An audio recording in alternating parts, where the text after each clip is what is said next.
Today, it's a comparison of two special mini grand pianos, the Yamaha CLP-765 and the Roland GP-6. Stick around, it's going to be real interesting.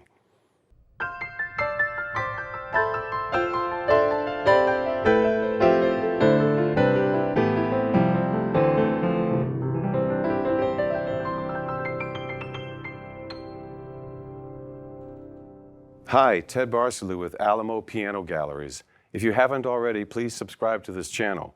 We'd like to boost the membership.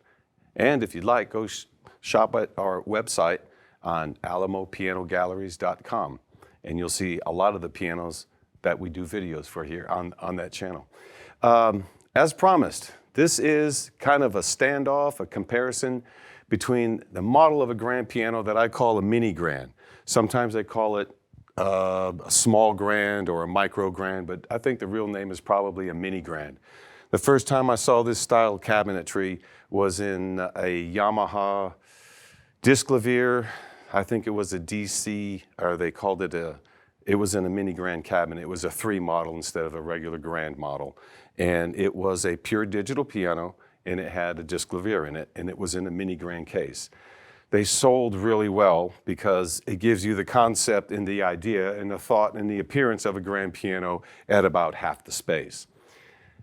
Today we're looking at the Yamaha CLP-765, and I'm going to kind of compare it a little bit and talk about the Roland GP-6. They're both mini grands. They both sell for right at about $6,400 MSRP, and they are both really designed for kind of the same thing. And so as doing this, I wanted to mention the Yamaha has what they call their Grand Touch S, which has the synthetic ivory and ebony key touch. And the Roland has their Piano Reality Premium Keyboard, hybrid wooden plastic keys, and that has an ebony and an ivory feel to it as well. And the sound, on the Yamaha, they use a binaural sample of the CFX 9-foot grand piano from Yamaha, and they also have a binaural sample of the large Bosendorfer grand piano. Those are the two primary sounds. They have 256 note polyphony. Roland does not have a sample. Roland has their Piano Reality Piano Reality synthetic keys along with Piano Reality keyboard, and they have their sound card, which is a premium acoustic piano reality concept. So they use a lot of their internal advertising slogan type things, which I really try to forget, but for the video I try to at least get the concept. It's Piano Reality, and it is a model, it's not a sample. And as a result, they have 4 acoustic grand piano sounds that are pretty much like supposedly an American manufactured grand piano and a Hamburg manufactured grand piano, and then also a European manufactured piano that's not a Hamburg manufactured piano, and then another American manufactured piano that's not the original one. So they have 4 different piano models in there, and they're very exciting because they feature limitless polyphony, exactly like a real grand piano. If you hold down the sustain button, you can trigger every key numerous times, and they just keep layering. The advantage to the Roland is the limitless polyphony. The other advantage is that there's 324 sounds inside the GP-6, while the Yamaha 765 has 38 voices. And comparing the cabinets one to the other, the Yamaha has 2 50-watt and 42-watt systems that drive speakers, and the GP-6 and the Roland uses 2 25 watts, 1 20 watt, and 2 15 watt speakers. And there's separate for each one, with the exception being the 20 watt, it only drives a bass reflex resonating cabinet. And so there's a combination. I think that the Roland ends up having 5 speakers and the Yamaha has 4 speakers. And with that, why don't we have a listen to these two so you can hear the sounds of the acoustic pianos.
Now you may notice at times that it's kind of hard to distinguish one of these pianos from the other when the crew comes in and does close-up shots because, like I said, they're really both gorgeous mini grands. They make a positive, modern statement in terms of decor and design and in terms of how you want your internal aesthetic to look in the room that has this thing in it. The other thing I wanted to mention is that of the 324 sounds that Roland has, they are all excellent quality sounds. And the Yamaha features 38 voices that are primarily keyboard type voices. And I wanted to mention a little bit about that on the GP-6 because there are 14 acoustic piano sounds on the Roland GP-6. And there's also 12 electric piano sounds. And all of those keyboard sounds, the electric piano and the acoustic piano, are just phenomenal sounds. They're not the same old-fashioned things that you hear. There's a sound on the Roland that's called the 1976 suitcase piano, which sounds and plays exactly like that.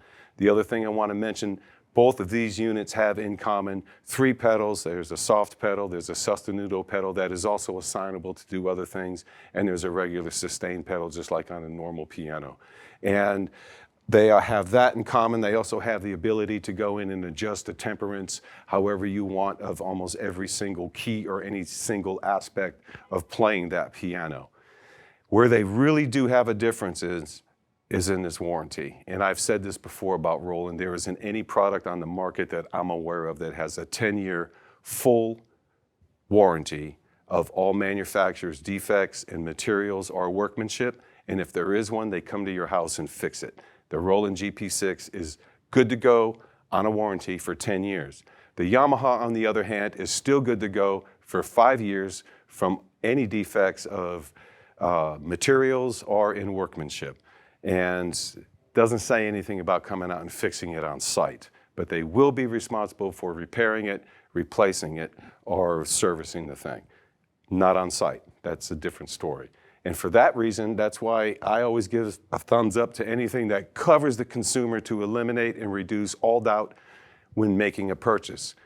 Deciding between these two things, well, they're both not real pianos.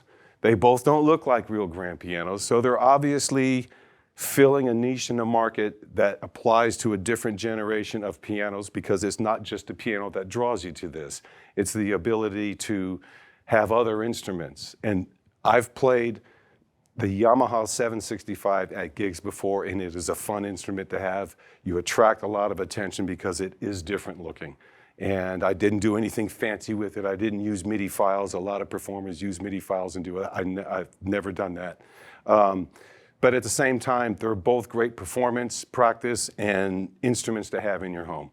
Unlimited amount of fun. I can't say enough good things.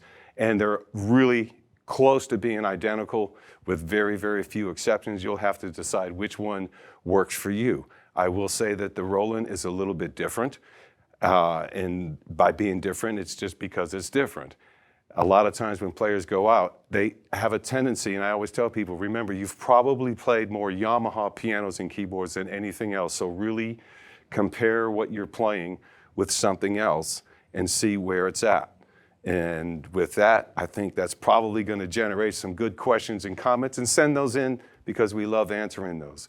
I'm Ted Barsalou with Alamo Piano Galleries. We'll be looking for you at other videos down the line. And meanwhile, you can find us at stores in Ohio, Michigan, St. Louis, Kansas City, and in Texas. Thanks for watching.